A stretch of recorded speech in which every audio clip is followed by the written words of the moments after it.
Our long goodbye began some 15 years ago when I gradually became aware that something was terribly wrong. We shared our news with loved ones, reviewed our wills, and he signed an enduring power of attorney. I found this heart-wrenching. He forgot how to get from the veranda down to the garden where I was working. Life as we knew it was gone.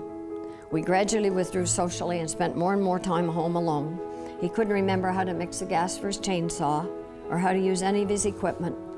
The worst part of all was watching him being robbed of his self-identity, watching his wife pump the gas, talk to the mechanic, order for us at the restaurant, go up and pay the bill.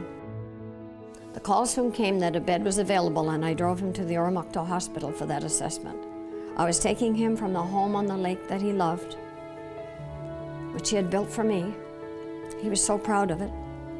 It was the most difficult thing I ever had to do, driving away when I knew I would probably never be able to bring him home. When he saw me coming down the hall, he held out his arms like this, crying. One of our first visitors came from the Alzheimer's Society, Chandra. She brought us a comfort angel, which I still have on my bedside table, with the praying hands that are holding his wedding ring. As the months went by, he soon stopped pacing, stopped walking altogether, became almost entirely unable to communicate, stopped asking to come home, couldn't bear his own weight anymore, became totally incontinent and no longer knew people who came to visit. Days would go by without any sign of recognition from him, and then one day, he'd look up at me and try to form the words, "I love you." I brushed his teeth each evening and did what I could to prepare him for the night before the staff came in to lift him into bed.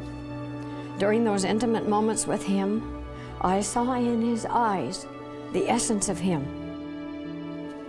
When Roger died, the staff were there for me. The funeral home, at the service, to offer sympathy and support.